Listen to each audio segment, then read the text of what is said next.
नमस्कार, मैं हूं सोनू कुंतल। आप देख रहे हैं व्यूज़ इंडिया। 14 सितंबर 1949 को हमारी संविधान सभा ने हिंदी भाषा को राजभाषा घोषित किया था। और भारतेंदु कहते हैं कि निज भाषा उन्नत अहे सब उन्नत को मूल, बिन निज भाषा के मिटत न हिय को सूल। तो जो हमारी निज भाषा है, जब तक वो पक्की नहीं होगी, जब तक हम उस भाषा में विज्ञान और सारी चीज़ें नहीं सीखेंगे, तब तक ना तो विज्ञान पक्की हो सकती है, ना किसान पक्का हो सकता है, ना देश का कानून पक्का हो सकता है, ना ही देश परिपक्व हो सकता है। उसी सिलसिले में तमाम प्रोग्राम होते हैं हमारी भाषा को मजबूत करने के लिए। तमाम अवार्ड्स दिए जाते हैं, तमाम ज्ञानपीठ पुरस्कार दिए जाते हैं, बहुत कुछ होता है। किताबें छपती हैं, लेकिन दर्शकों तक कितनी पहुंचती है वो एक सवाल का विषय हो सकता है। फिलहाल हमारे साथ हैं Shri Giriraj Maharaj group of institutions के vice chairman doctor Ashutosh Shukla ji. उन्होंने अभी हमारे इंटरव्यू शुरू होने से पहले ही हिंदी के लिए 14 सितंबर को एक वेबिनार किया है, उसके विषय में बातचीत करेंगे। लेकिन उनसे हम बातचीत की शुरुआत इस विषय से करेंगे कि क्या हम हिंदी को इतने वर्षों बाद भी उस लेवल पर देख रहे हैं जहां पर हम उसको देखना चाह रहे थे आज़ादी के समय पर। आज़ादी में हिंदी का कितना योगदान रहा, तिलक कहाँ तक लेके गए, रविन्द्रनाथ टैगोर हिंदी को कहाँ तक लेके गए, और आज हम हिंदी को कहाँ देख रहे हैं। देखिए कुंतल जी, जो बात आप पूछ रहे हैं कि आज़ादी के बाद तक हिंदी का स्थान कहाँ तक पहुँचा, बात बिल्कुल सही है। और हिंदी दिवस है तो हिंदी की महत्ता तो बात करेंगे ही करेंगे जी। लेकिन एक सच्चाई से हम अलग नहीं हो सकते हैं, और वो सच्चाई ये है कि हमारे देश का जो एक निर्माण है वो एक गुलदस्ते की तरह है, जिसमें भिन्न भिन्न प्रकार के फूल लगे हुए हैं। भिन्न भिन्न प्रकार के फूल मतलब भिन्न भिन्न प्रकार के प्रांत हैं, भिन्न भिन्न प्रकार की भाषाएं हैं, भिन्न भिन्न प्रकार के लोग हैं। बिल्कुल। उन लोगों की और उन फूलों की या उन प्रांतों की इच्छाओं का भी हमको देश को ध्यान रखना पड़ेगा।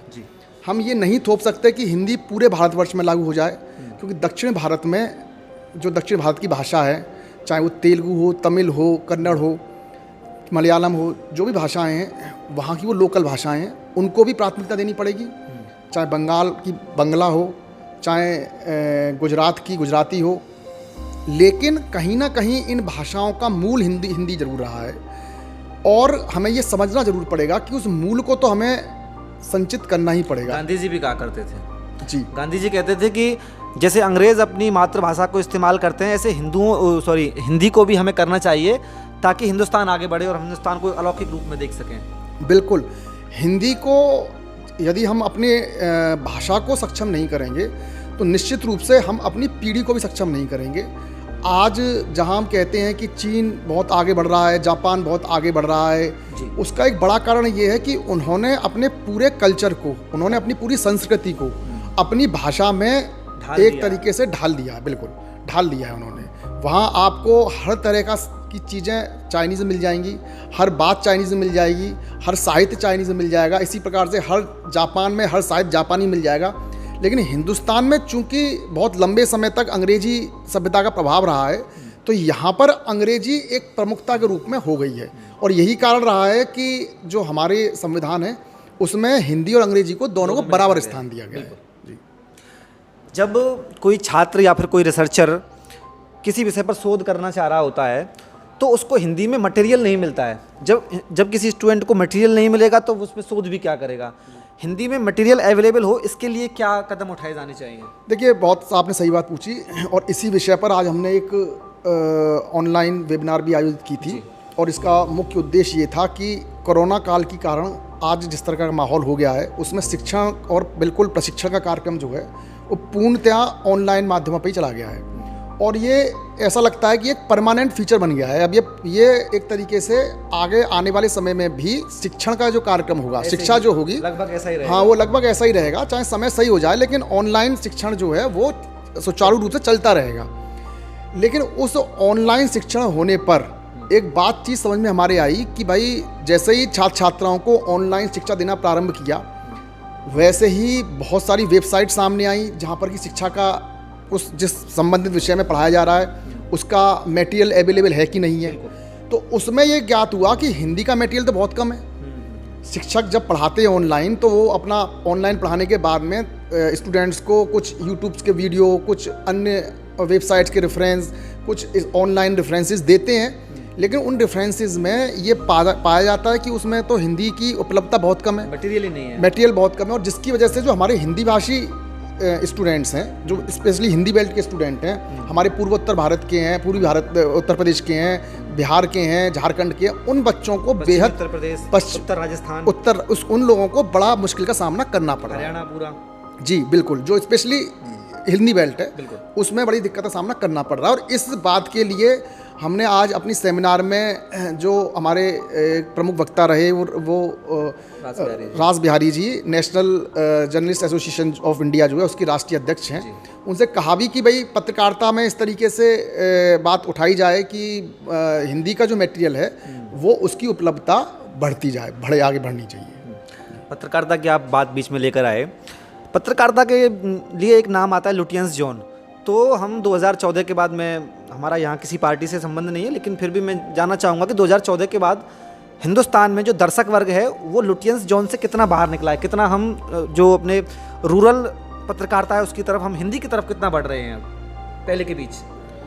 देखिए, लुटियंस जोन जो वर्ड यूज़ होता है वो बेसिकली उन लोगों के लिए यूज़ होता था जो इंग्लिश पत्रकारिता करते थे, इंग्लिश जर्नलिज्म करते थे, और इस प्रकार के राजनेता होते थे जो ऊपर से थोपे जाते थे, जैसे कि जो बाहर से ऑक्सफोर्ड से या कहीं बाहर से विदेशी जिन्होंने तालीम हासिल की है, जो अंग्रेजी बोल सकते थे और जिनको अंग्रेजी पत्रकारिता के लोग समझ सकते थे। ना हिंदी पत्रकारिता के लोग वहाँ तक पहुँच सकते थे, ना हिंदी पत्रकारिता के लोगों को वो पसंद करते थे। लेकिन अब समय चेंज हुआ है 2014 के बाद। 2014 के बाद जिस प्रकार से एक तरीके का जन जागरण आंदोलन चल रहे हैं, बहुत सारी हिंदी वेबसाइट्स आई हैं, तमाम राष्ट्रीय चेतना जिस तरह से की जा रही है, उसमें हिंदी भी अपने आप में ऊपर उठ के आ रही है। जी।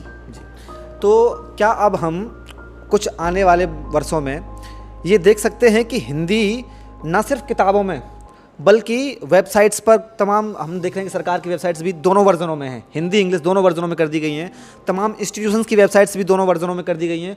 तो क्या इस तरीके से हम हिंदी को ऊपर ले पाएंगे या फिर और कोई तरीका होना चाहिए? नहीं, हिंदी को लेने के तरीके सरकार की तरफ से काफ़ी कदम उठाए जा रहे हैं और हिंदी ऊपर उठ भी रही है। हिंदी में अब आप देखिए कि जितने भी कॉम्पिटिटिव एग्ज़ाम्स होते हैं उनमें हिंदी एक प्रमुख भाषा के रूप में आ गई है। सबसे बड़ी बात, एक बात मैं आपसे कहना चाहूँगा कि इस कोरोना काल में भी क्या हुआ कि धीमे धीमे करके जैसे जैसे सिनेमा घर या मल्टीप्लेक्स बंद हुए तो लोगों का झुकाव जो है वो OTT प्लेटफॉर्म्स पर तरफ जाने लगा, चाहे वो नेटफ्लिक्स हो, हॉटस्टार हो, इन सब तरफ जाने लगा। इस बात को, दर्शकों की बढ़ती संख्या को समझकर उन विदेशी कंपनियों ने भी अपने यहाँ के जो कंटेंट्स हैं उनको हिंदी में कन्वर्ट करना शुरू कर दिया।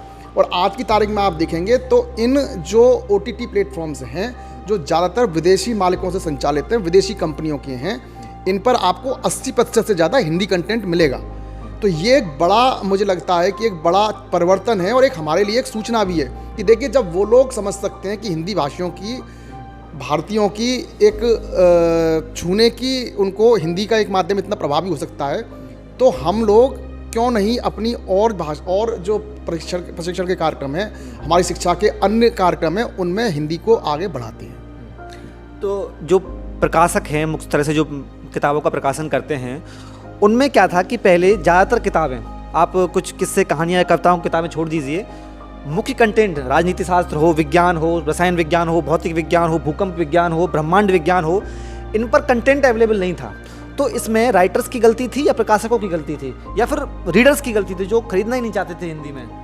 देखिए, बेसिकली गलती तो इसमें रीडर्स की थी जी। जब रीडर हिंदी का होगा तो प्रकाशक को हिंदी में ही छापना पड़ेगा। जब प्रकाशक हिंदी की कहेगा तो उसे हिंदी का लेखक ढूंढना पड़ेगा, और जब हिंदी का लेखक की चलेगी तो फिर आदमी को हिंदी का लेखक ही बनना पड़ेगा। तो मुख्यतः यदि गलती देखी जाए तो इसमें गलती हम लोगों की ही थी। हम लोग अपनी भाषा को लेकर के बहुत ज़्यादा संवेदनशील नहीं थे। हम लोग अंग्रेजी के प्रति ज़्यादा, आज भी ये चीज़ है, अंग्रेजी के प्रति ज़्यादा प्रभावी रहते हैं बनस्पति हिंदी के। आज भी स्कूल्स में अंग्रेजी को महत्व ज़्यादा दी जाती है बनस्पति हिंदी के। बिल्कुल, ये चीज़ें कम करनी पड़ेंगी। मैं ख़त्म करने की नहीं कहता हूँ, क्योंकि अंग्रेजी को ख़त्म नहीं करना चाहिए, ख़त्म नहीं कर सकते हैं। ख़त्म क्यों करना, दूसरा बढ़ाइए। हाँ, लेकिन हमको अपनी भाषा को भी बराबर की महत्वता देनी ही पड़ेगी, देनी ही चाहिए। बिल्कुल, आपने कहा अंग्रेजी का बोलबाला है।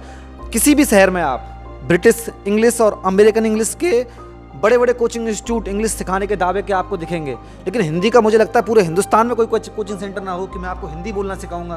क्या मैं हिंदी में ज्ञानपीठ मिल गया पूरे हिंदुस्तान से भी लोगों को? देखिए, अंग्रेजी हमारी मातृभाषा नहीं है जी। और ये जो सेंटर्स चलते हैं ये इस बात के लिए चलते हैं कि आपकी जो अंग्रेजी सीखने की महत्वाकांक्षा है उस महत्वाकांक्षा को बनाने के सेंटर्स हैं बेसिकली। आती अंग्रेजी भी नहीं है वैसे उससे कुछ उससे हिंदी भी भूल जाते हैं साथ में। बात बिल्कुल आप सही कह रहे हैं, लेकिन हिंदी चूँकि हमारी मातृभाषा है तो मातृभाषा को तो बच्चा अपनी माँ से ही सीख के आता है, उसे सिखाने की आवश्यकता नहीं पड़ती है। ग्रामेटिकल मिस्टेक्स हो सकती हैं भाषाओं में, चाहे हिंदी हो चाहे अंग्रेजी हो।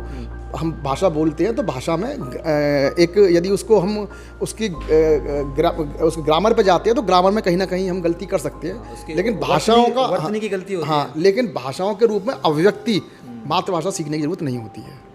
आप माँ पे कहे, माँ जब बच्चा छोटा होता है सबसे पहले माँ शब्द बोलता है और माँ हिंदी का शब्द है। हिंदी से प्रेम करें, हिंदी से प्रेम करोगे तो हो सकता है कि आपको वतन की उन चीज़ों से प्रेम हो, वतन की संस्कृति से, वतन की उन तमाम परंपराओं से, तमाम स्तूपों से, तमाम उन जगहों से जो आपने नहीं देखे हों, घूमें फिरें, देश को जानें। हिंदी से प्रेम करें, ऐसा ना हो कि आप और भाषाएं भूल जाएं। जितनी भाषाएं जान सकते हैं जानें, लेकिन हिंदी को प्रमोट करें। हिंदी प्रमोट होगी तो ही इस देश को हम उस सही मुकाम पर ले जा सकते हैं जहां इस देश को महात्मा गांधी देखते थे, जहां इस देश को स्वामी विवेकानंद जैसे बड़े लोग देखते थे। कुछ अंत में आप जोड़ना चाहेंगे? मैं यही आपकी बातों के आगे जोड़ना चाहूँगा कि ठीक है, आप भाषाओं का ज्ञान रखिए, ज्ञान तो जितना ले उतना कम है, लेकिन जिस प्रकार से आप अपनी मातृभूमि को नहीं भूल सकते उस प्रकार से आपको अपनी मातृभाषा भी नहीं छोड़नी चाहिए। जिस प्रकार से आप अपनी मातृभूमि पर गर्व करते हैं, हमको अपनी मातृभाषा पर भी गर्व ही होना चाहिए। जी, तो हमारे साथ थे Shri Giriraj Maharaj, group of institutions के vice chairman doctor Ashutosh Shukla ji, जिनसे हमने बात की और उन्होंने वेबिनार भी किया था। आज हिंदी के लिए 14 सितंबर है। आप भी अपने आसपास हिंदी को पढ़िए। हिंदी को पढ़ेंगे तभी आपको हिंदी का आनंद महसूस होगा। हिंदी को सुन करके और हिंदी को बोल करके आप जितना आनंद पाएंगे वो आप अंग्रेजी से कभी नहीं पा सकते हैं। आप अंग्रेजी को सीखिए विकास के लिए और हिंदी को सीखिए अपने विकास के लिए।